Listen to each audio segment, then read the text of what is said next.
Nivruti Rai, all the other very distinguished participants in this Bharat Climate Forum event, where through the day we've seen some very good deliberations on scaling up clean tech manufacturing, working collectively towards a net zero and Atmanirbhar Bharat. I'm indeed delighted that collectively through the day we've had discussions. I was just going through the entire program and I see some very good discussions around a plethora of subjects, and I do hope at the end of the program you'll come up with a compendium of suggestions to help us in policy making, to help us in areas which can help manufacturing grow in India, help us become self-reliant, help India scale up in our renewable energy volumes and value, and meet the very ambitious goal that Prime Minister Modi has set for all of us of putting up 500 gigawatt of clean energy sources by 2030. In fact, it's a matter of pride for all of us in this room that India is one of the best performing countries when it comes to meeting the contributions. And just bear in mind, I have not used the word commitment. We had made nationally determined contributions at the COP21 in Paris in 2015. And we are very committed to meeting those targets that we had set before us. So much so that almost on every score we are well ahead of our targets. And when it comes to clean energy, we had committed to have about 40 or 45% of our installed capacity as renewable or clean energy by 2030, a target we accomplished in 2022 itself, 8 years ahead of schedule. And I think it's a great success story where all of you have been a part of that story. It's a story which speaks of commitment, which speaks of resilience, which speaks of trust, and having achieved the 200 gigawatt milestone, we are well poised to be much more ambitious in our journey to 500 gigawatts. I also see that during the course of the day, you had significant conversations around the enabling framework and possibly also incentivization of meeting these targets of promoting green energy, promoting renewable energy, making sustainability the core of our work and thinking. And I'm very happy to see that there is a demand, there is a acceptance of this new field in India, which over the years, if you see over centuries and generations, has always been very conscious of the environment and responsible to nature. This new awareness that we see in today's world, which translates to renewable energy, which translates to respecting the challenges of climate change, is not new to India. I often recall that when Vice President Al Gore had come out with his thesis, Inconvenient Truth, many years ago, Prime Minister Narendra Modi, who at that time was the Chief Minister of Gujarat, came out with his own offering to the world, Convenient Action. The inconvenient truth was known to every Indian for generations.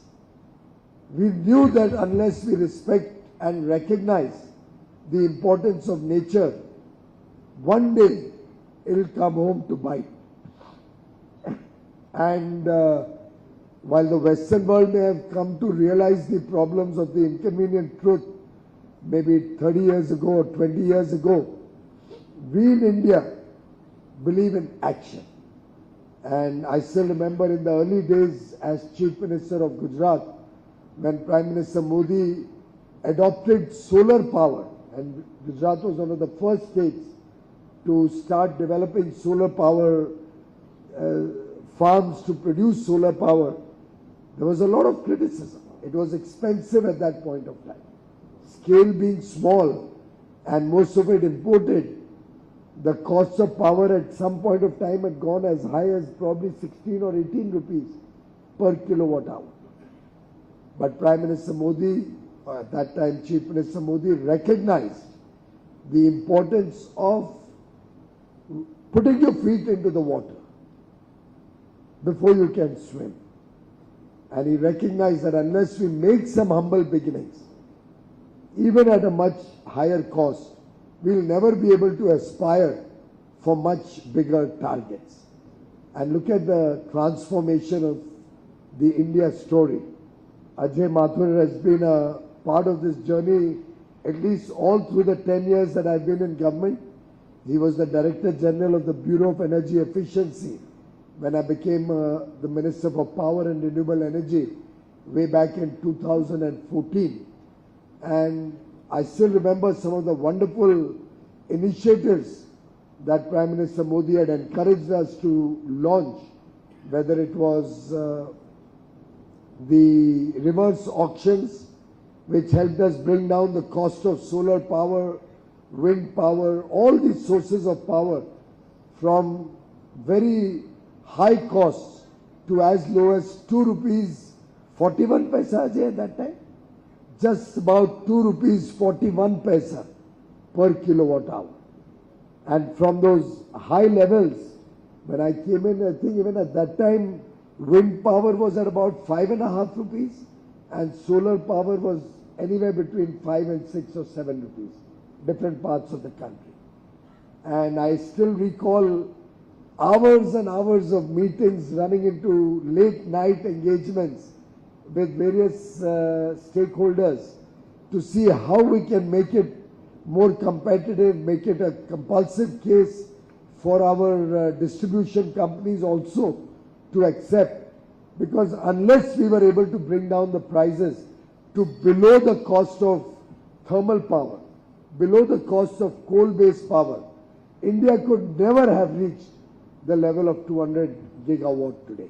Or solar power, which is today anywhere between 75 or 80 gigawatts possibly, and aspiring to grow 3x or 4x in the next 5 years. It was all possible because of transparency, honest auctions, equal competition for everybody, and the scale being upped very significantly. I remember at that time we inherited a mission to achieve 20 gigawatt in, 10 years or thereabouts.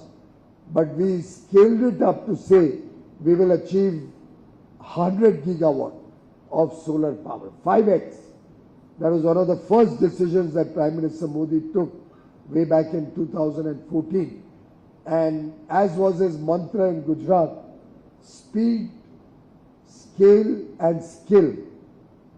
He implemented that in his renewable energy program. We brought scale to the program.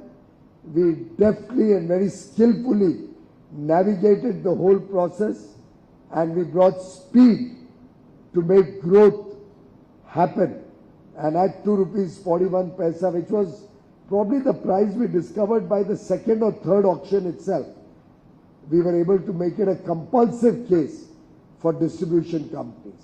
Because I personally believe, and I've held that belief all through my 10 years in government, that incentives and subsidies only harm a sector.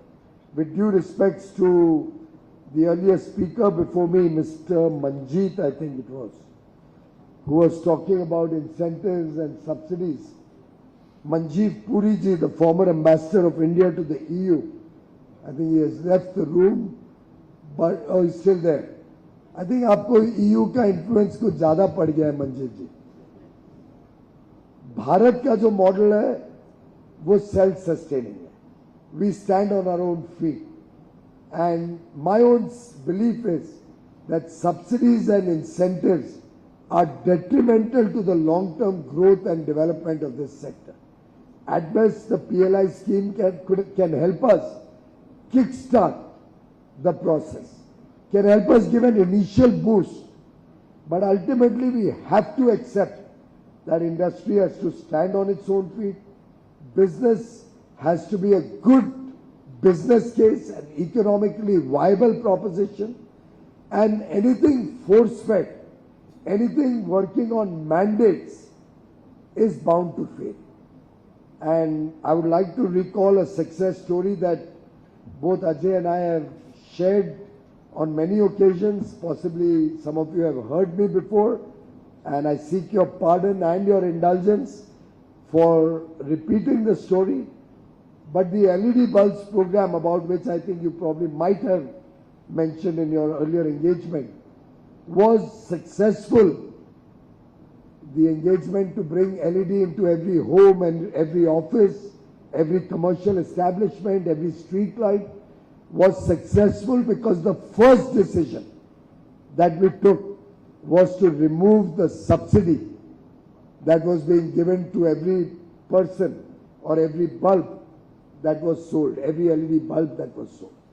There was a 100 rupee incentive, a 100 rupee subsidy for every LED bulb that a person would buy. But because of that subsidy, everybody kept waiting. मेरा number कब आएगा? मुझे subsidy कब मिलेगी?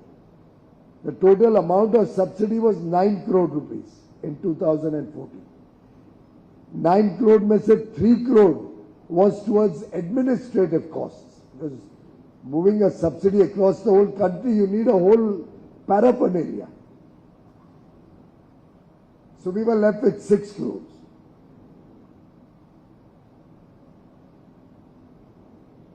For any of you who's done the maths, at 6 crore rupees, 100 rupees a bulb, we only had subsidy for 6 lakh bulbs in a year.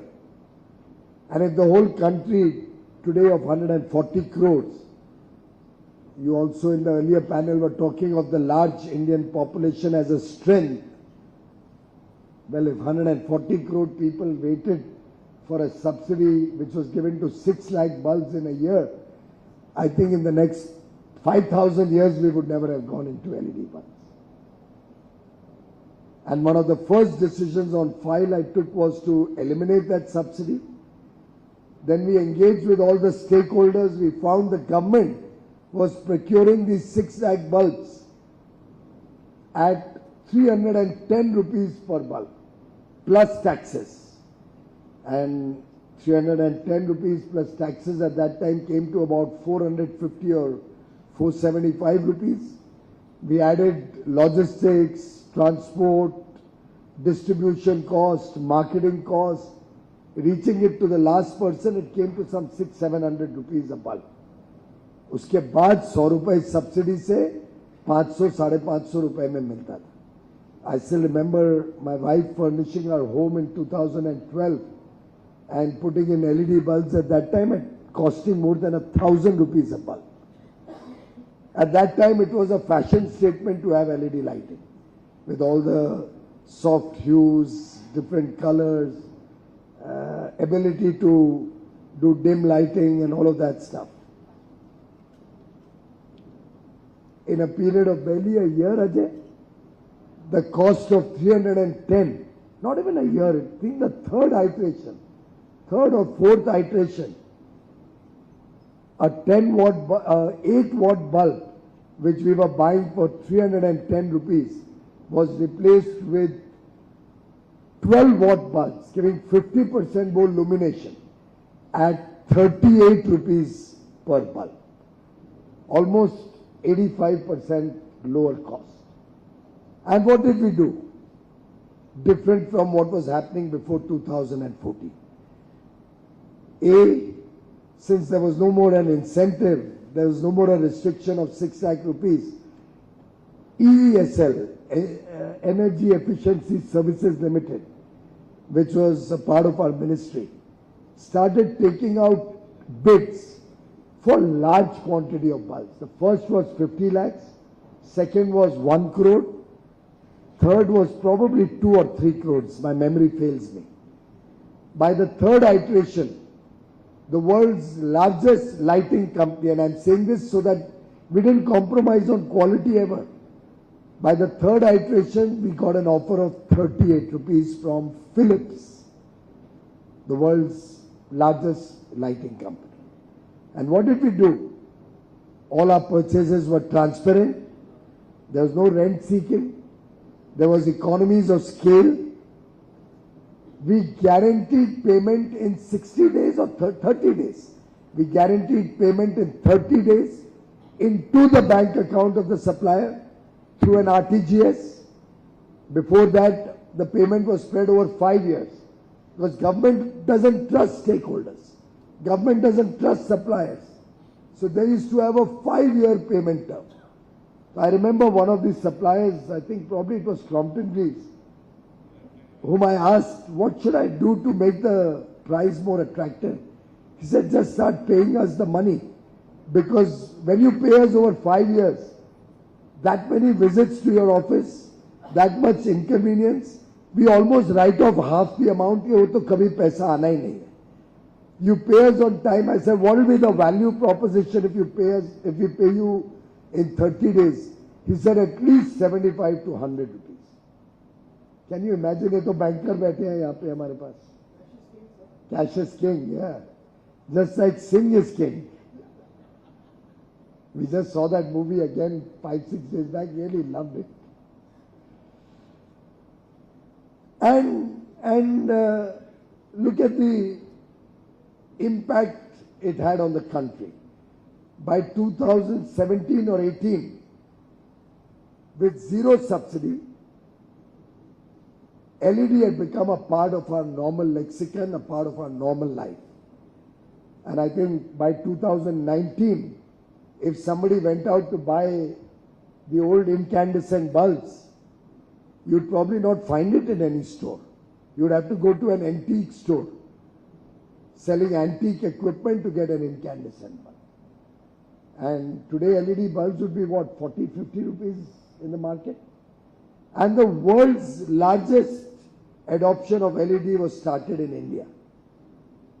We were recognized across the world. We were being talked about at different forums, particularly by the DG of International Energy Agency, IEA, who was a big fan of India and continues to be a big proponent and well-wisher of India.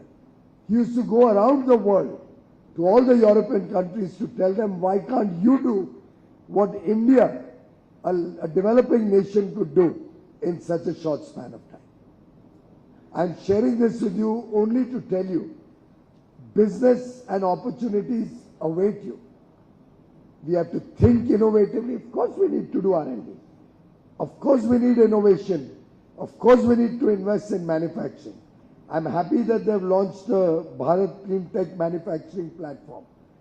Brilliant opportunity to collaborate, to co-innovate, to work in cooperation with newer and better ideas. Provide a platform for financing. Provide a platform to share resources, to share technologies, to share ideas. But all of that will help make India a compulsive and attractive business case, will help India become a global leader when it comes to sustainability and clean tech, will help India become a pioneer in modern technologies for renewable sources of energy. And I don't think we should be pitching for becoming dependent on the government. Every sector in India which remained independent of government has succeeded. Look at the IT sector and its success story. And look at where they are today and the great rapid strides across the world that have been done. Short-term support, understandable. Long-term, get out of the clutches, get independent, look at scale, Look at the talent and skill that India brings to the table. Look at the trust that the world has in India, in India's decisive leadership. Look at the world looking upon India as a powerhouse of talent, skills. Our young demography, the under 30, 28, 29-year-old average population, 2/3 of whom are in the working age, expected to remain young for the next 30 years. A democracy, a vibrant democracy that provides the rule of law, where there is recourse, you cannot be discriminated against, equal opportunity for all. The diversity that India offers with different types of possibilities in different parts of the country. You have Tamil Nadu, Gujarat offering wind in a big way. You have Rajasthan, Maharashtra, Gujarat, Andhra, Telangana offering solar in a big way. Not to say that other parts don't offer it. You have the world's largest interconnected grid. No other part of the world has a national grid as big as India. It's a big strength. Another thing that comes to mind, I'm sorry, too much of history today, but I remember one of the first decisions Mr. Modi took was to integrate all our regional grids. Because he recognized intermittent power cannot be fed into regional grids equitably. And we would have had a problem in taking such large volumes of wind or solar energy into these regional grids. So we invested huge amount of money, expanded our high tension HVAC transmission lines, right? Sorry, I'm not an engineer. I'm just jogging my memory for what happened 10 years ago. But we integrated the entire grid. And in a short span of 2.5 years, we had a national grid. And what at one point of time was a big bane, particularly for South India. I remember in the north we had surplus power.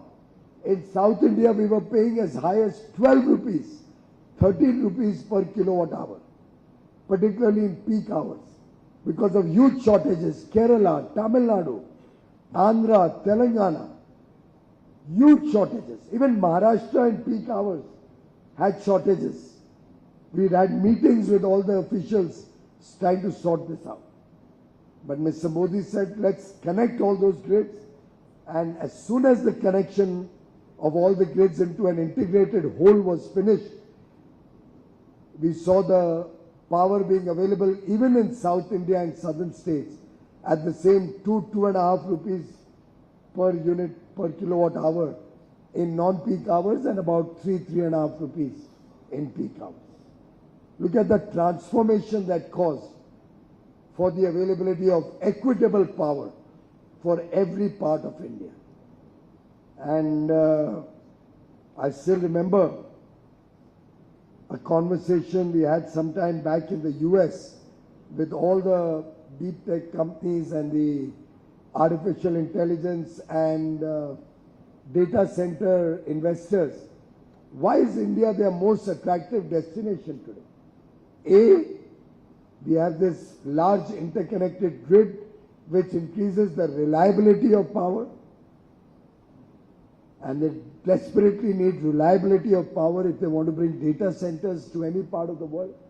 And B, because of this huge amount of sustainable focus and clean energy or renewable energy being planned, already available and being planned in the next 6 years, going right up to 500 gigawatt, they can get clean or green data centers in India with reliable power. And as was said by Manjeet ji towards the end, we can truly look for a Viksit Bharat 2047 story which rests on the pillar of sustainability, which offers to the world opportunities, a demand of 1.4 billion people, the fastest growing economy, growing from a $3.5 trillion economy to a $35 trillion economy.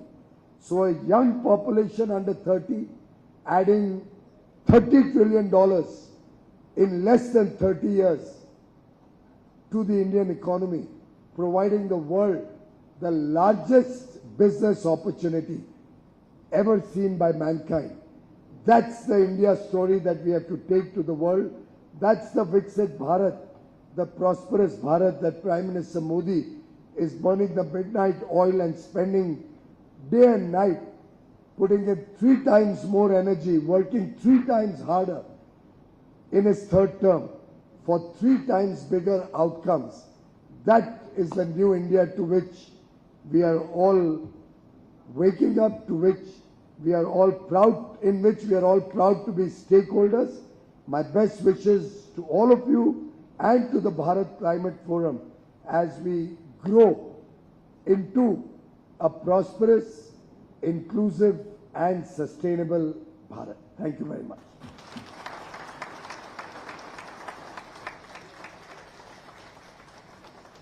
There has to be a loud thunder for him. And I have seen his journey in the last 15, 16 years. He's equally passionate about clean energy. I still remember in this hall, sir, we had a conversation when you were member parliament and not even a minister at that time. And you were equally passionate at that time. And I'm sure, you know, as a commerce minister, your passion, we can already see that the way you have negotiated, this trade negotiation with AFTA countries, the commitment of $100 billion investment in 15 years, which most of the trade economists tell me is historic. Nobody in this world could achieve which you have achieved. And AFTA countries, we all know, are the epicenter of clean tech manufacturing and technology. And I'm sure many of these attendees, they will be passionately chasing the Norwegian funds and Swiss funds. And Henrik, in fact, we were having conversation yesterday. And their technology. In fact, Henrik, me and Ram Madhavji having conversation yesterday over lunch. So he was very passionately chasing. His headquarters is in Denmark, but work very closely with Norway. So he is also committing that he'll bring... And I hope you realize there's no free lunch. So we have already given him a task that, you know, there has to be an Indo-Nordic summit which should happen either in Copenhagen or Oslo, which will be part of Bharat Climate Forum's next venture. With this, I want to thank everyone for gathering in this winter evening. And thank you very much, Honorable Minister. You have taken your time out. And I know that you are unwell, you have a sore throat. And we are very lucky that today we had a conversation with you and Ashwini Vaishnav, both superstars of Prime Minister Narendra Modi's cabinet. And we are very lucky that we heard both of you on the same day. Thank you very much, sir. Thank you. There should be a thunder of applause and standing ovation for Piyush Bhai, just a second. So your office told us that you don't take mementos. So we have arranged a book. Ashwini ji?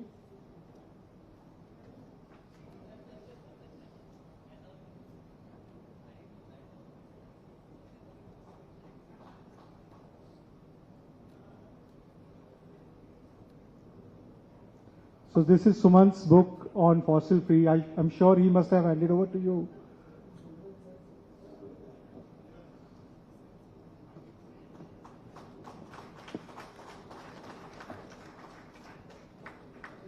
So your thunder should have, match Piyush Goyalji's energy. Yeah? You should be louder.